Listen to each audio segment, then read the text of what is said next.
C'est toujours un plaisir de vous retrouver en fin de semaine pour votre récap de l'actualité sur Niamey Info. À la une cette semaine, dans la nuit du 28 au 29 janvier 2026, la base aérienne 101 de Niamey, située auprès de l'aéroport international Diori Hamani, a été la cible d'une attaque armée menée par des assaillants à moto.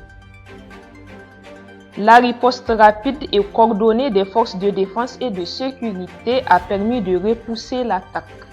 Selon le ministère de la Défense nationale, 20 assaillants ont été neutralisés et 11 autres arrêtés, dont plusieurs grièvement blessés. 4 militaires nigériens ont été blessés et pris en charge. D'importants dégâts matériels ont été enregistrés, notamment un stock de munitions incendiées. Lors de leur fuite, les assaillants ont ouvert le feu sur 3 aéronefs civils stationnés sur le tarmac sans faire de victimes parmi les passagers ou les équipages. Le président de la République du Niger, le général d'armée Abdourahmane Tchani, s'est rendu sur les lieux pour saluer la réactivité des forces de sécurité, réaffirmer que la situation est totalement sous contrôle et appeler la population à plus de vigilance. Sur un autre volet, la plateforme nationale de contrôle des réseaux mobiles a été officiellement inaugurée le mercredi 28 janvier 2026 à Niamey au siège de l'ACSEP.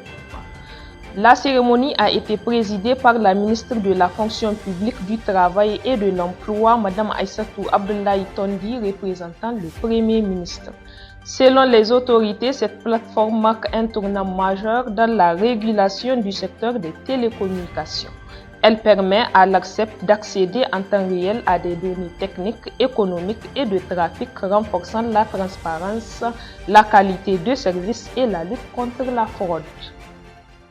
Ils ont réaffirmé également que cette innovation s'inscrit dans la vision de l'État visant une régulation efficace, équitable et fondée sur des données fiables au service des citoyens et du développement économique.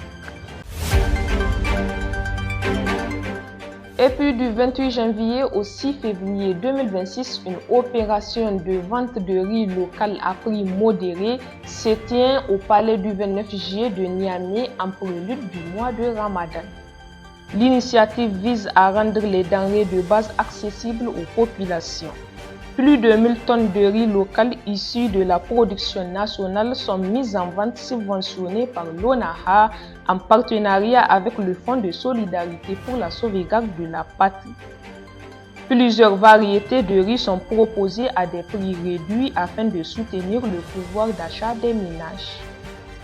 Le président de la République du Niger, le général d'armée Abdourahmane Tchani, a visité le site de l'opération ainsi que la foire des produits maraîchers de la région d'Agadez, saluant les producteurs et réaffirmant l'engagement de l'État en faveur de la sécurité alimentaire et de la promotion de la production locale.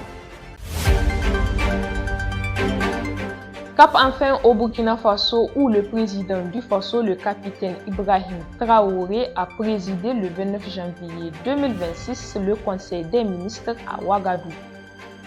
Plusieurs décisions majeures ont été prises dans le cadre de la révolution progressiste populaire.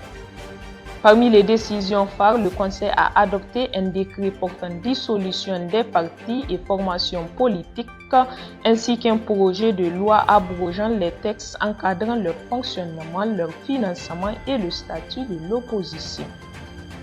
Le gouvernement justifie cette décision par la nécessité de refonder l'État, préserver l'unité nationale et réformer le système de gouvernance politique. Le Conseil a également validé le plan national de développement relance 2026-2030 estimé à 36 milliards de francs CFA. Ce plan vise la reconquête du territoire, le renforcement de la sécurité, la transformation de l'économie et l'amélioration des conditions de vie de la population. La semaine s'achève, mais l'information, elle, ne dort jamais. Point final de ce récap de l'actualité. Merci de nous avoir suivis. N'oubliez pas, vous pouvez retrouver tous les détails de ces informations sur notre site d'information niameyinfo.com. Vous pouvez également nous suivre sur nos pages Facebook, TikTok, Instagram, X ou encore sur nos chaînes WhatsApp et YouTube. D'ici là, portez-vous bien et à la semaine prochaine pour un nouveau récap.